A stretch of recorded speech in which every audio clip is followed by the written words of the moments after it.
Jake. I'm Thom. We are Velocities in Music. On this podcast, Thom and I discuss a bundle of topics pertaining to modern music, including artist deep dives, random music topics, and year-end lists. Woo! It's that time. It's that time, Thom. It's the end of 2018. It's time to do our favorite, VIM's favorite albums and favorite songs list. This is albums. But before we get started, you can help support Velocities in Music. Subscribe to Velocities in Music on your favorite podcasting device to automatically get our latest podcast episodes sent to your device for your listening pleasure. Want to help Velocities in Music grow? You can. Velocities in Music was founded on the idea of creating an enriching discussion about modern music. Please share Velocities in Music with the music enthusiasts in your life. Together, we can move music discussion forward. Thom? Yes. This has been a fun year. Yeah, it has. It's been a long year, actually. It's been a very long year. Like, how so? Actually hasn't been. Like, the long year is always every 4 years. That's true. That's leap extra, year. Yeah, you get an extra day. And in reality, every year is like 365 and a fourth days. So really, this year is no longer than any others, but it felt long. It felt like it took a long time to get to December. Well, we did a lot of music leagues also. We did. Yeah. Yeah, Music League was really the highlight of the year for me. Yeah, Music we had League. several. Yeah. We had several of those. Which actually, I got to say, that we had a 2018 Music League of all songs from 2018, a round for each month of the year.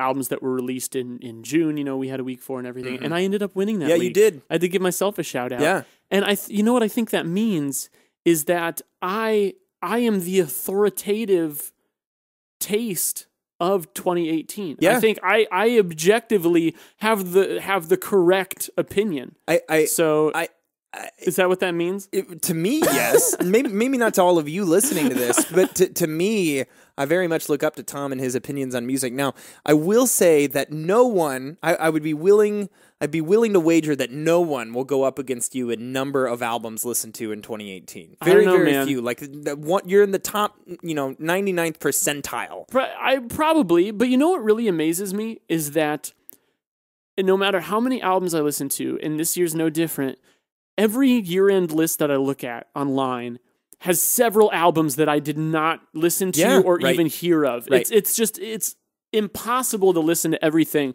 but it is a pursuit that I love to strive for, nevertheless. Now, what is today? Today is December 30th. Yep. The time of this recording, December 30th. The Green Bay Packers are playing their final game against the Detroit Lions right now. I don't know what the score is. Really? Yeah, right now. You were willing to record with me while this is happening? Let's be real. It's been a pretty rough season for the Green Bay Packers. They fired their head coach. True. It's been a rough year. That's why, you know what? That's why it's been a long year. The Green Bay Packers were terrible. Blame it on that and don't give it another thought. That's the smart thing to do. Done. Let's move on. Okay. So one of the things about this year is, Thom, because we decided to forego doing the month-end wrap-ups because we wanted to focus.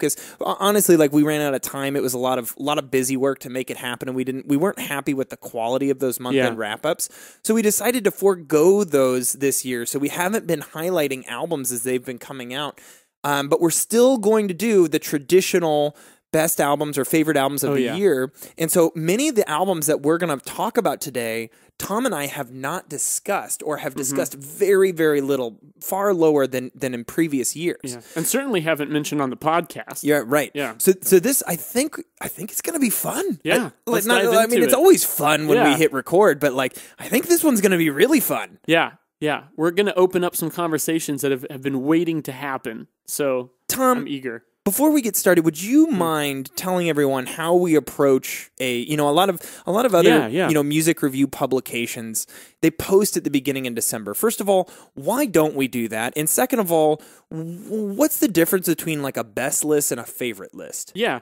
Those are great points. So first off, the reason why we're waiting till now and the reason why no one's going to hear this list until 2019 is because it's a 2018 list. This is something that really gets me riled up, really gets my goat, is when people publish lists in like November, early December, there's almost always stuff that comes out after that I'm like, I want to listen to everything, I want to be inclusive. And if it's a calendar year that we're grading by, then we should wait for the calendar year to be over. It's just this whole, first to press mentality. Every publication wants to be the first to get their list out there because that's what gets the clicks, right? Obviously, Jake and I are not about that. We're more about keeping it real and keeping it pure on the music side of things. So we're waiting until 2018 is really over to actually talk about this stuff. When it comes to favorites versus best, this is a distinction that we also take really seriously because obviously Velocities in Music here is just two guys. It's just me and Jake. So we don't want to put out there that we think we have the authoritative idea of what is best that came out this year. Did you not just say that you were the authoritative 2018? Yeah, I know that I am, but not us collectively. And really, nobody is. No, Tom. nobody is. Nobody. Every list is really, to some extent, a favorites list. Favorites to me connotes opinion. That's what this is. This is all opinion. This is when Jake and I get together and our minds meld. This is the consolidated opinion of us two. And what we do to reach that favorite is Jake and I make our own separate lists and we rank them and we give them we kind of quantify them. We give them numeric values and weight each album. And then Jake does some Excel spreadsheet magic and puts some formulas together that assigns each album a score. Then we rank those. We look over the list together and make sure that we agree with it, see if there are any tweaks we want to make, because really, while the formula helps us get there, it's all about the human element. It's all about, this podcast is about people. It's about two guys and all of you listeners and all of our connections to the music. So we don't want math to decide everything, but it can get us a good starting point, and that's the route that we take. It gets the car moving down the road. Yes. So, Tom, we made this huge list of albums. I think there's 75 albums on our favorite albums list. Now, we're not going to cover all those on the podcast today, are we? No. We're going to cover the top 20. So 20 VIM's 20 favorite albums from 2018. Online on our website, we'll post the full list. But today in the podcast, it's just going to be our favorite 20, starting with number 20, which is Courtney Barnett, Tell Me How You Really Feel.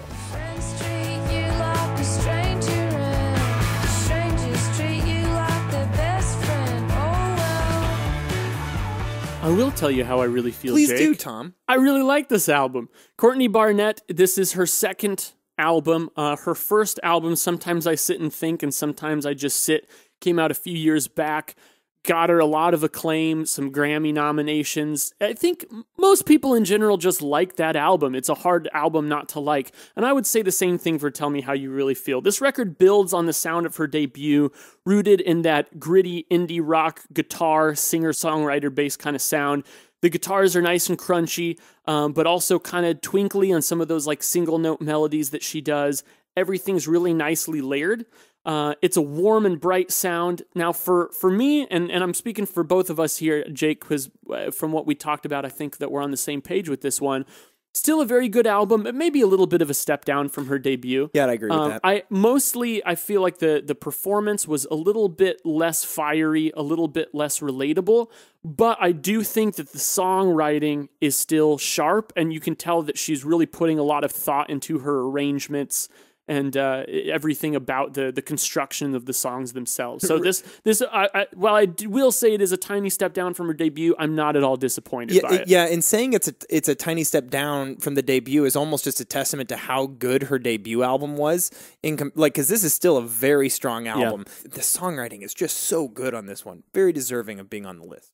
At number 19 on VIM's favorite albums of 2018 list, we have Haiku Salute, There Is No Elsewhere.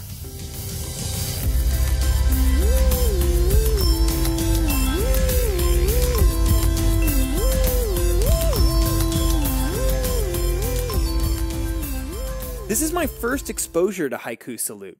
There Is No Elsewhere is their third album and presents a beautiful array of 10 atmospheric electronica songs that reminds me of Bonobo, which is, in my opinion, a very good thing. With albums like this, what I'm looking for is intriguing, gripping melodies, lush presentation, and most importantly, a very compelling sense of mood. I want to be taken somewhere. I want to feel things. I want to feel part of something greater. There Is No Elsewhere delivers these outcomes in spades, and I loved it. At number 18, we have the new album from Daughters, You Won't Get What You Want.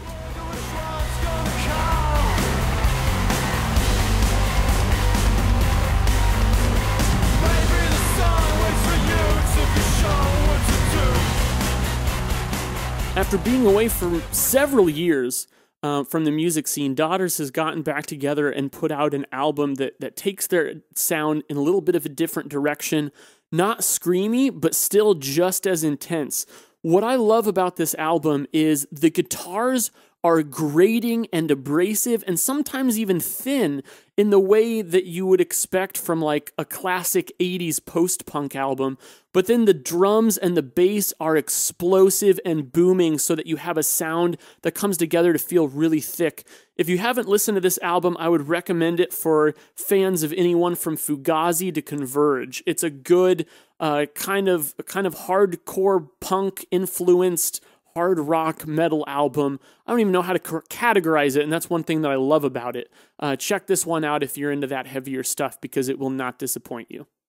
Moving on to number 17 on our favorite albums of the year list, we have Mitsuki with Be the Cowboy.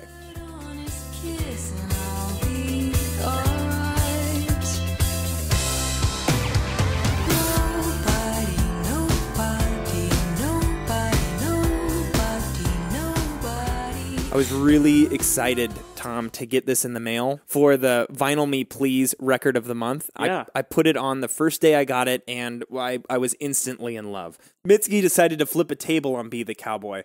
Where 2016's Puberty 2 was powerfully personal, Be the Cowboy is obtusely abstracted and exaggerated.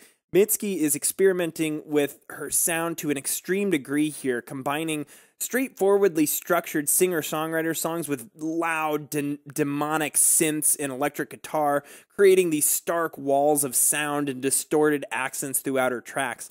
The result is something truly original. You won't find another album like Be the Cowboy, yet it still feels personal and familiar. This record takes many listens to fully digest, at least it did for me, but when you do, I found it to be incredibly rewarding.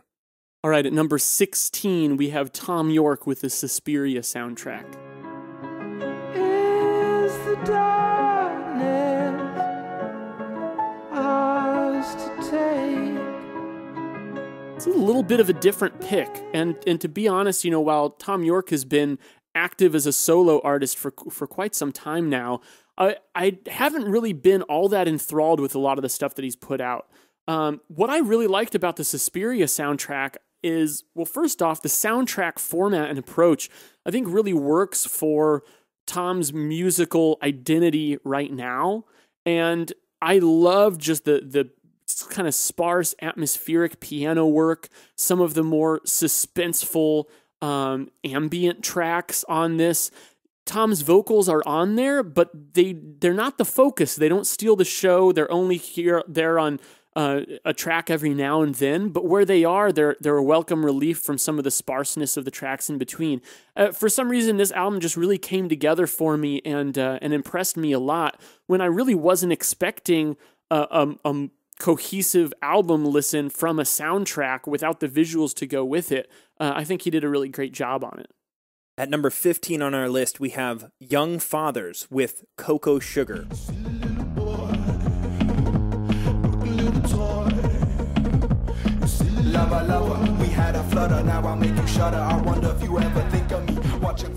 Cocoa Sugar is Young Father's third record and apparently was an attempt by the UK-based hip-hop experimentalists to create a more straightforward record. If that was their goal, they failed. Cocoa Sugar is all over the place, providing their intense experimental brand of hip-hop through 12 highly intense, erratic, and chaotic ensembles. One constant among these songs on Cocoa Sugar are the driving electronic beats. These songs are typically fast-paced and packed with subtle intensity that makes each of them get stuck in your head. I found Cocoa Sugar to be highly addicting, always leaving me wanting another taste. Does sound tasty. All right, at number 14 on our list, we have Melissa Laveau, Radio Sewell.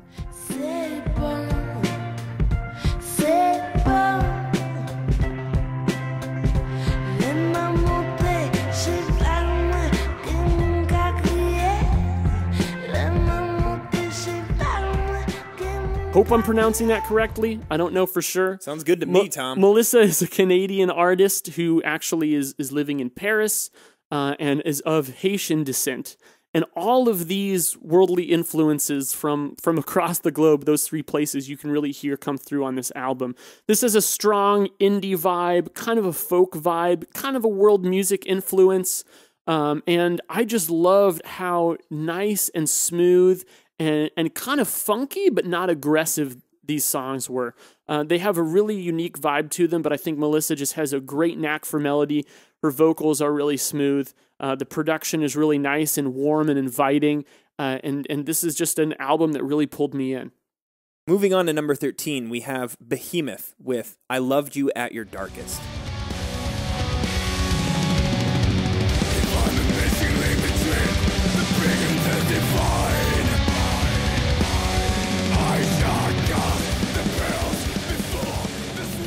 Behemoth's 11th studio album is I Loved You at Your Darkest, and it is a brutal onslaught of death metal. You have this bright lead guitar that provides melancholic melodies over fast-paced metal drum work and those throaty vocals that sound like the tearing of a soul. This album is as consistent as it is brutal. Any metal fan needs to check this one out, as it's, in my opinion, one of the strongest metal releases of the year. I particularly liked track 2 and 3 on the album, Wolves of Siberia and God Equals Dog. And number 12, we have the new Moby album, Everything Was Beautiful and Nothing Hurt.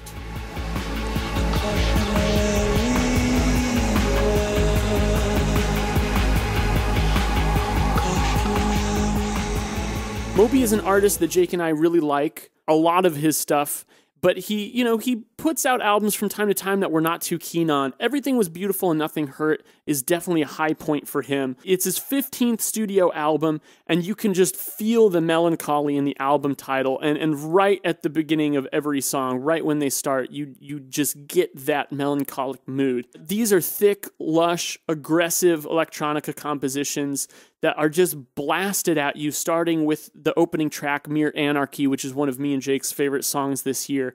This is pure Moby at his best when it comes down to it. It's introspective, it's moody, it's atmospheric, it's authentic, and really is probably one of the best things that he's released so far this century. At number 11, we have Ty Segall with Freedom's Goblin. You got your money, you got your home. You keep on saying that you feel so all alone. It's fitting that I would get Ty Segall, Tom, as I have not been the biggest Ty Segall fan in the past. You really didn't even want to listen to this album. I didn't want to listen to it, but you know what happened is you did listen to it. You really liked it. You told me to listen to it. I ignored you. For many months, I think. But then, you know what you did? You seeded our favorite songs of 2018 collaborative playlist with a bunch of Ty Segall songs. Yep. And every time they came on, I was like, damn it, this is really good. And then I went and listened to the album a couple times, and I'm like, damn it, this is really good. Ty Segall's most recent album is an embarkment in experimental garage punk, commencing over the course of 19 songs covering 74 minutes of music. While this is a prolific step forward in just sheer size for Ty Segall, it's also a prolific step forward in quality songwriting. And it finally feels like he's found his message and he has the gall to execute it very thoroughly. These songs are fuzzy and guitar-driven, well-written and well-produced. They also cover a variety of styles and genres that really show off, admittedly, how flexible Ty Segall has become as a songwriter. Freedom's Goblin offers a little something for everyone and rewards those who sift through its expanse in detail with one of the most expansive album listens of the year. At number 10, cracking the top 10 on our 2018 favorite albums, is Ezra Furman with Transangelic Exodus. You bad man, they hurt me too, but I'm not about to sit here and watch as they suck the blood from my wound. They suck the blood from my wound. Ezra Furman is a really refreshing and unique persona in music today. There's just this manic quality to his vocals. that you can't help but get behind. But it's got this kind of lo-fi indie rock vibe to it, but it's pretty hard hitting as well. Suck the Blood from My Wound, the opening track, has to be one of the best opening songs on an album from this year. It perfectly sets you up for what's in store on the rest of the album. And like the album title, Transangelic Exodus, it's a dramatically playful album designed to provide a story almost like some kind of twisted rock opera. The concept is quite successful as the album draws you in and takes you on a ride, almost like a great film would. The songwriting is all over the place. Furman isn't scared of attempting different styles or instrumental palettes across many different songs, incorporating different kinds of ethos into the listen and the emotion that it evokes. So this is one that you put on, you really can't get bored with it. It just grips you from start to finish, and that shows really great craft from Ezra Furman. Number nine. At number 9, we have Halfwave with the album Lavender.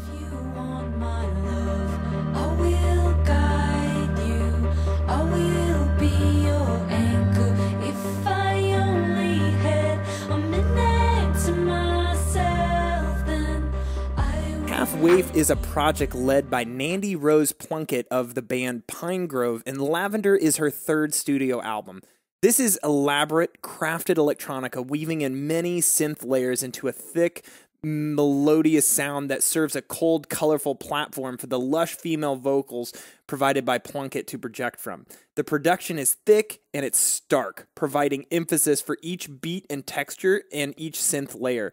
The vocals are what really steal the show on Lavender, and they pull you into the many layers of the harmonies. This is truly a fantastic record. At number 8, we have 9 Inch Nails with their new record, Bad Witch.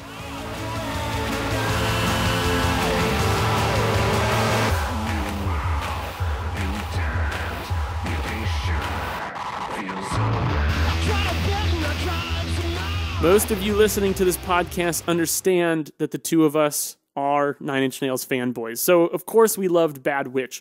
Bad Witch is the album conclusion to a 3-part series of releases that they've done over the last couple of years, starting with 2016's Not the Actual Events EP, 2017's Add Violence EP, and now the 2008 LP, technically, 2018. Bad Witch. Did I say what did I say? 2008. Oh, really? That was a great year for music. Yeah, it was. But no, 2018 with Bad Witch. Now, still, this is hardly a hefty album. It's 6 tracks over the span of 30 minutes. But it really represents a new, compelling direction for Trent Reznor and the rest of the group. It introduces some techno, electronica, a lot more, like even some jazz elements. There's the song God Break Down the Door, which sounds like it could have come straight off of David Bowie's Black Star. But what I love about this direction that 9 Inch Nails is taking is that a few years ago when Hesitation Marks came out, I was just glad 9 Inch Nails was still a band at all, that they were still making music. But Hesitation Marks, while still being a really good album, was about as safe a release as they could have made. Yep. What I love is that for a band that really doesn't need to innovate any more than they already have, Trent and Atticus and co. are still clearly not comfortable sitting in the same place. This album is grating, it's noisy, it's very mid-rangey. There's a lot they could have done to make it sound like a beefier traditional rock record, but they're in experimentation mode, and I think that's putting out some of the most captivating work that they've done in a long time. Moving on from 9 Inch Nails, we have at number 7, Ben Howard, Noonday Dream. On the highways, drinking, the casinos feel so natural. Every day a dice roll, every way a gamble, where is something I can handle? Noonday Dream is an austere, subdued voyage into a singer-songwriter's inward-looking inspirations. Ben Howard carves out 10 pieces of his soul on Noonday Dream, each a twisting, turning, convoluted arrangement of sound, resulting in a quite unique-sounding album. You have bluesy electric guitar that sits in the background riffing behind steady drumming and big electronic atmosphere. Howard's vocals are smooth yet pained. He's able to add intensity without adding a lot of volume. This album has quite a few standout tracks, but it's also consistently good, resulting in an album listening experience greater than the sum of its parts and demanding the eager listener return to it often. And number 6 on our list, we have Caroline Rose's new album, Loner.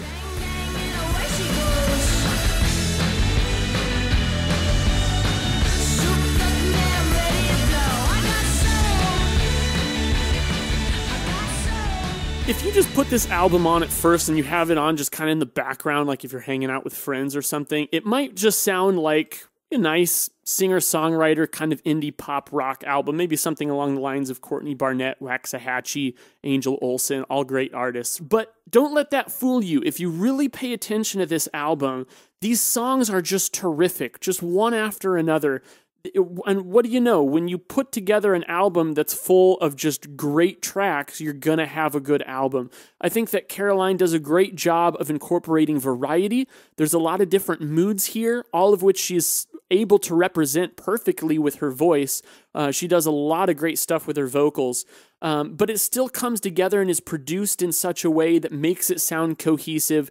And there are just so many songs from this album that I just wanted to listen to over and over again, which in turn made me come back to this album over and over again, and made it one of my favorites of the year. At number 5, we have Lucy Dacus with Historian.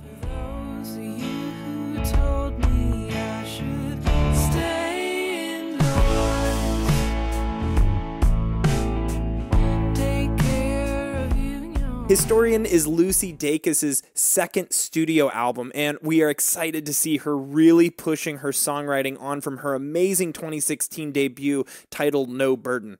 These songs are more expansive and generally darker in sound, focusing a lot more on stark dynamic contrast. Several of the songs on Historian are brighter, but almost in a sinister way, like Lucy Dacus is toying with your ears. The result is a really diverse, intriguing listen that is as evocative as it is addictive.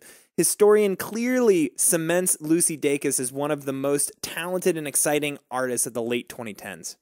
At number 4, we have Janelle Monae with Dirty Computer. That's just the way you make me feel. You know I love you, so please don't stop it. You got me right here in your jean pocket.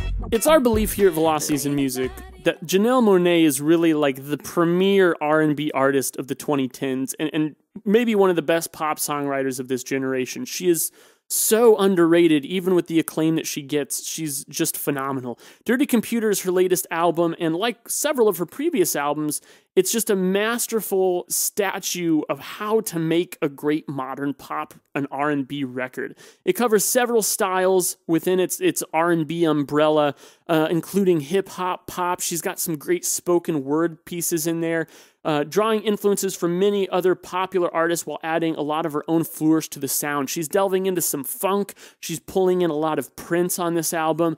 The production is immaculate. The writing and the performances are just spot on. It's upbeat and fun and just has some of the best songs on it that Janelle has written to date. This is a must listen if you haven't checked this one out. At number 3 on VIM's favorite albums of 2018 list, we have John Hopkins with his album Singularity.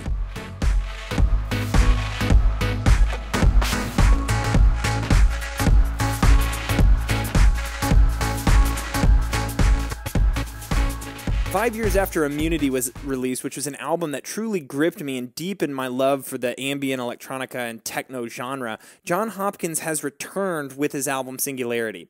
I knew this album was fantastic from the very first listen, mostly due to its monumentally dramatic entrance with the gripping title track, followed by my personal favorite song of the year called Emerald Rush. Somehow John Hopkins has found a way of making his lush take on experimental techno even more compelling with enhanced, spacey atmosphere and thick beats that command the head of the listener to do only one thing: bob. The album cools off and becomes much more sprawling and ambient on the back half before ending on the amazingly beautiful ambient piano track called Recovery. Singularity is an album that takes you on a sonic journey. Every time I hear it, I'm taken someplace new, and that is the quality of an album that I just love. Our second favorite album of the year was Beach House's new album, 7.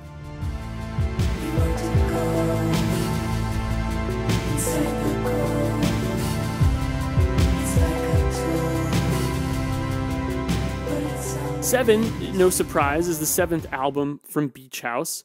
And this time, they're really approaching their unique blend of layered electronic melodies and those whispered, lethargic, seductive female vocals from quite a different angle. They've got a new producer and a new production style, I'd say, where they've really crossed the lines of their kind of like, spacey indie rock into just straight up dream pop, shoegaze kind of fusion. I mean, if you're into bands like The Cure, My Bloody Valentine, Cocteau Twins, I think you'll love this. And for me, it's the most exciting thing that they put out since Teen Dream. Not that I didn't like their last few albums. Their last few albums have been good. But this, to me, just felt like new life was breathed into the band. Just a lot of really captivating melodies on this album. And the production takes it over the top into what I would see as a new era of Beach House that I'm really excited for. Thom, it's time for our number one album, our favorite album Yes. from the year 2018. Hit it. Are you surprised at all, Thom? I'm not No. surprised. I'm No. pretty sure none of the people who know us who are listening to this are surprised. No. But our favorite album from the year 2018 was Deaf Heaven, Ordinary Corrupt Human Love.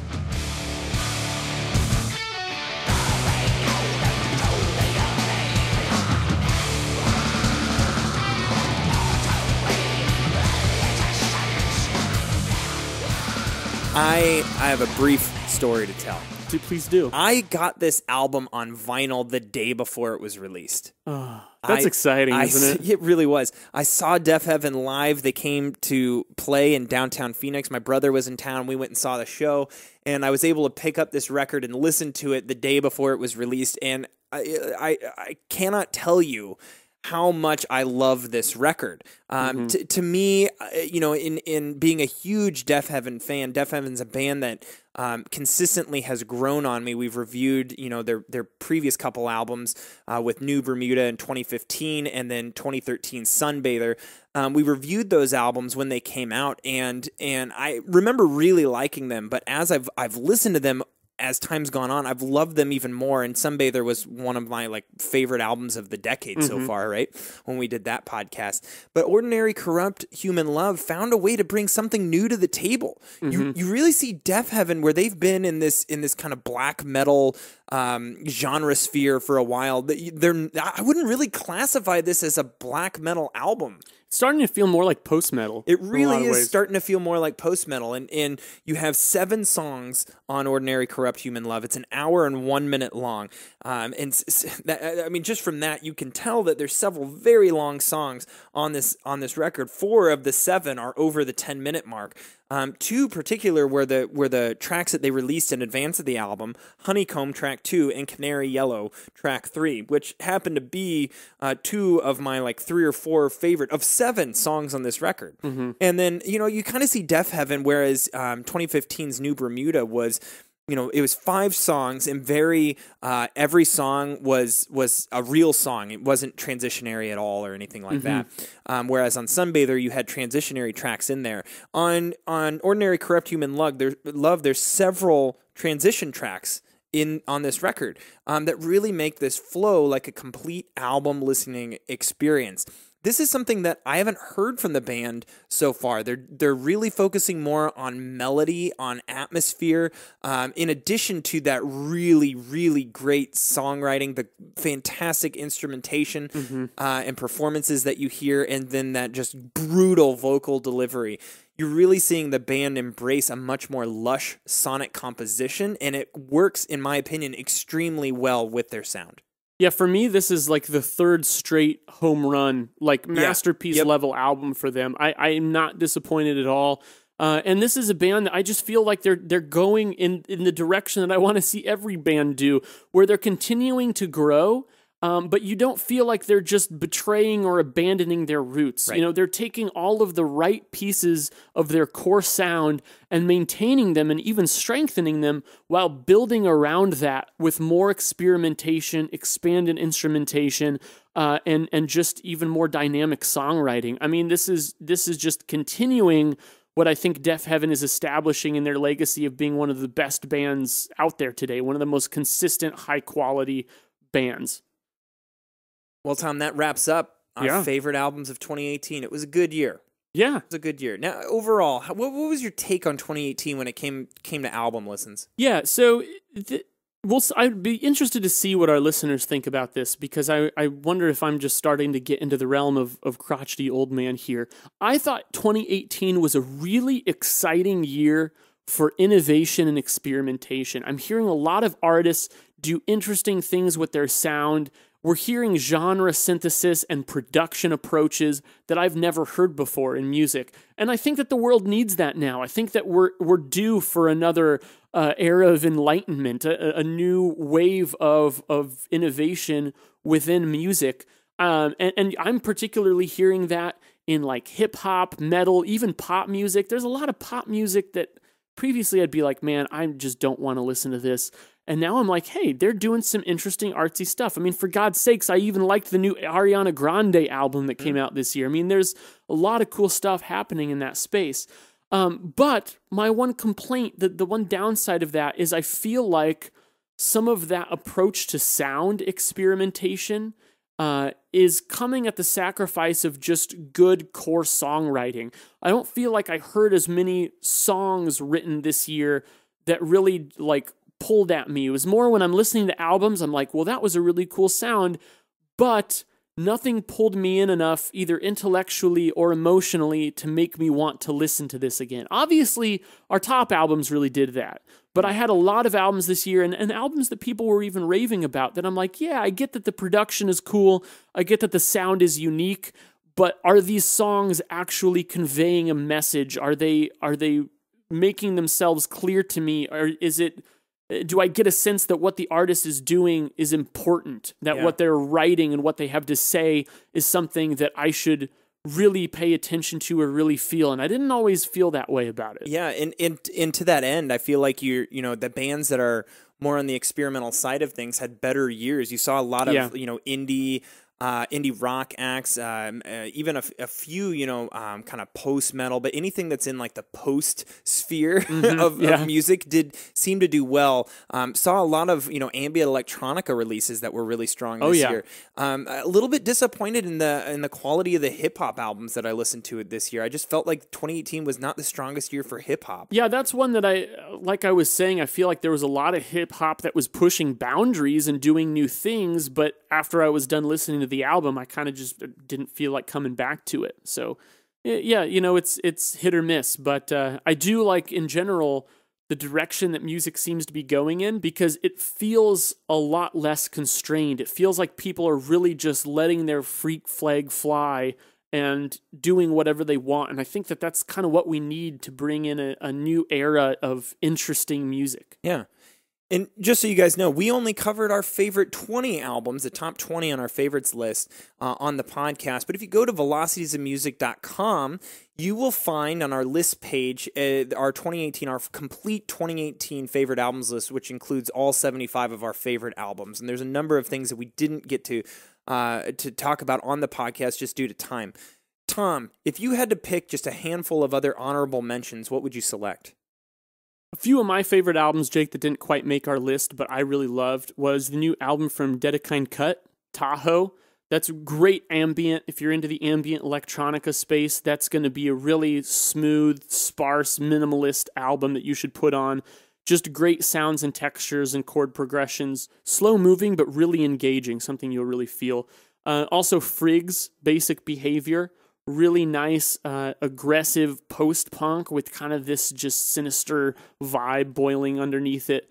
And then Loma. I really liked the debut collaboration from Loma, which is Cross Record and the lead guy from Shearwater. Yeah. Really interesting stuff there. Very experimental. Yeah. A couple I'll add to that, Tom, are Black Foxes with their new album, which is, I'm not going to try to pronounce it. It's the Icelandic word for anger. It looks like it says ready to me, but it's not. It's the Icelandic word for anger. 2 years ago, Black Foxes, from their album I'm Not Well, one of the songs on that record was our favorite song of the year. This album is really good, and we'll have more to come on this one in our favorite songs list, which will be the next podcast we release. Another shout-out or honorable mention album to Saba with Care For Me. I thought that was one of the better hip-hop albums I heard this year. So overall, I mean, this was a really fun year for music. I'd be curious for you listening, what was your favorite album from 2018? Were there any from our list, either on our website or from the podcast that we provided? Were there any that we missed that you'd like to hear us talk about? We'd love to hear your thoughts. As always, you can send us an email at velocitiesofmusic@gmail.com or just send us a message on Facebook. Thank you guys for your continued support and participation. Thom and I love all of your comments on our YouTube videos, your Facebook messages, and your emails to us. Your participation is what makes Velocities of Music possible. So as always, thank you for being awesome. I'm Jake. I'm Thom. We are Velocities of Music, moving music discussion forward.